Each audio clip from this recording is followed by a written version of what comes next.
I usually don't have a lot of faith in early access or Kickstarter games. I often find myself saving my money until the game comes out of early access, launches, or at least has a large amount of positive reviews.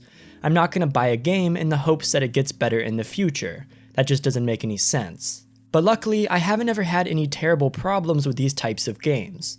There's always the occasional disappointment like Reign of Kings or Hurt World, but worst case scenario is I wasted $20 for a few hours of playtime. There are, however, the ones that are complete disasters. Starforge is a good example.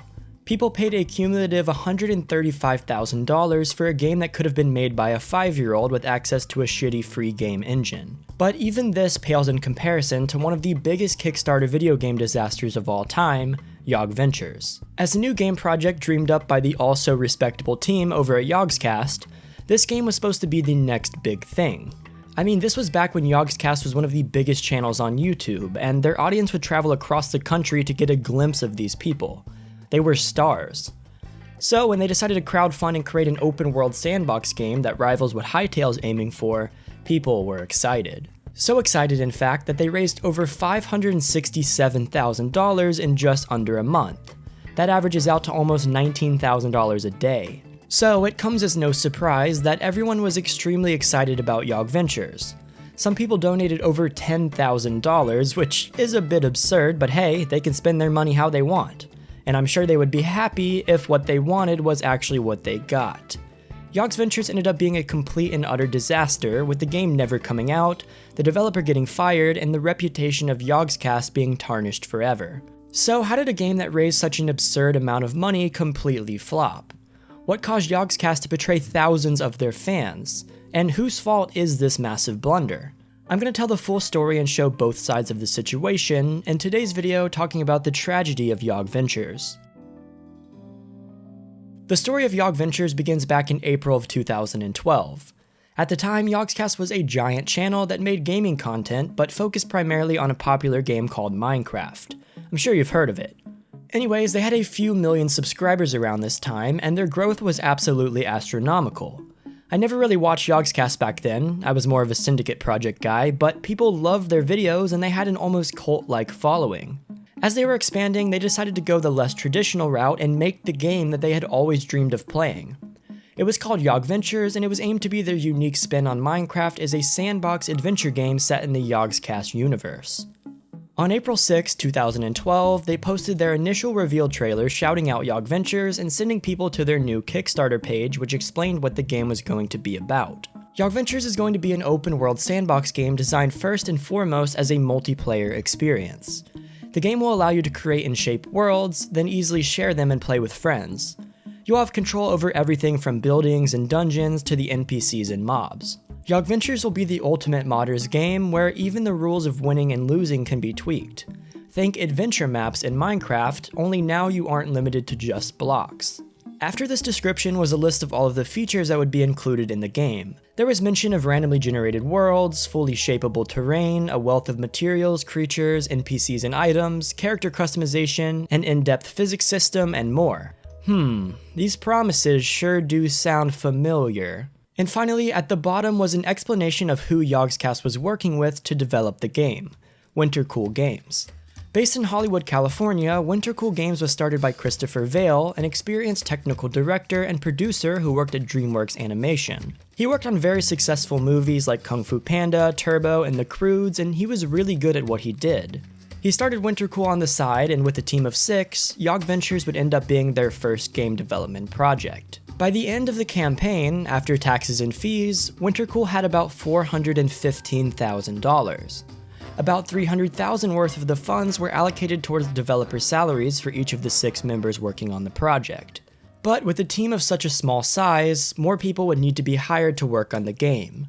From the start, however, this wasn't necessarily required, and there didn't seem to be any problems. A few updates were posted showing off specific mechanics and screenshots related to the game. Everything did look pretty ugly and rough around the edges, but again, these were the early stages of development, so that was expected.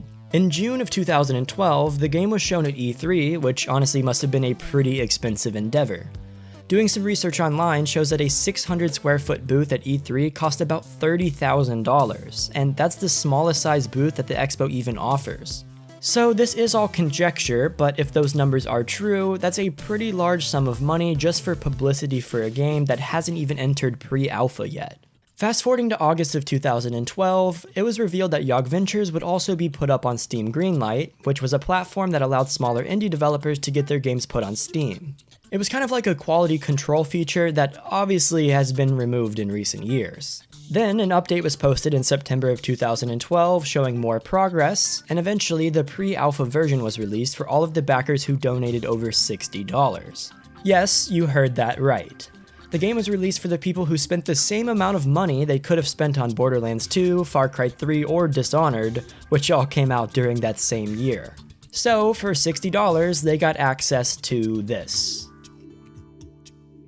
But that wasn't even the worst part.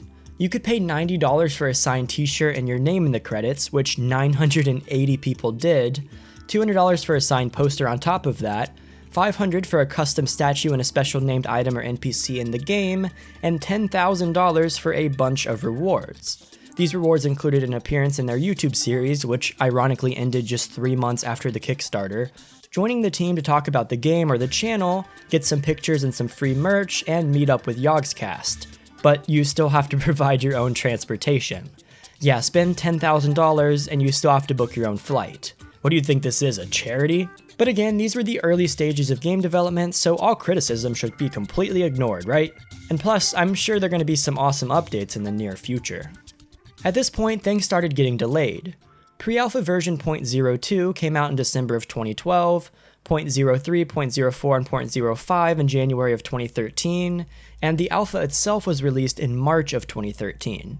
And again, not to discredit Wintercool, but the alpha was very underwhelming, and people were stuck with it for the next 5 months because nothing else was heard. Then, in August of 2013, the game was released in beta and an explanation was posted explaining what happened. Christopher Vale talked about how the game's voxel-based terrain system wasn't robust enough and how they had to spend time redeveloping the whole thing themselves. Doing this ate into their budget and caused the development team to have to return to their day jobs to make ends meet while they worked on the game at night. Furthermore, because of the funding issues, Vale would end up putting over $25,000 of his own money into the development of the game. That's how much he believed in his vision, and even though the team was starting to struggle, he must have thought that he had what it took to finish and ship the game. Unfortunately, however, this would never happen. The budget problems and lack of progress seemed to be too much for the YOGSCAST team to put up with. The game fell silent in August of 2013, and nobody knew what was going on. But then, in July of 2014, the tragedy of Yogventures would be revealed to the public. Backers received an email from Lewis, one of the YOGSCAST people, announcing that Wintercool had stopped work on Yogventures. They claimed that this was a good thing because the project was proving to be too ambitious and difficult for the team to complete. Even though this was Wintercool's project, YOGSCAST did a lot to help them realize their dream, blah blah blah blah blah. They then followed this up with a very bold statement that claimed, "Although we're under no obligation to do anything, we're going to try our best to make things right." I'm not going to say my opinion on this because I'm not making this video to convince you of anything, but I mean, come on. No obligation? They gave away copies of Tug, another Kickstarter game that would ironically also be abandoned later in its development to constitute the loss of the game that everyone wanted to play. Many of the players complained that they didn't even receive their physical rewards, even more were just pissed off, and others had already lost hope. After this email was sent out, Wintercool sent a message to all of the backers to explain their side of the story and shed light onto the finances that they had received from the campaign. At the start of the project, their inexperience led them to make a blunder that cost them over $35,000. They hired someone and had a bad contract, so when the person they hired quit to work at another company, he already had been paid the full amount. Once this happened, YOGSCAST got irritated and demanded that the remaining unused funds be transferred to them, which amounted to over $150,000. They would then use this money to hire a lead programmer to replace Christopher Vale, and he would take a step back and oversee the development process without being the lead programmer.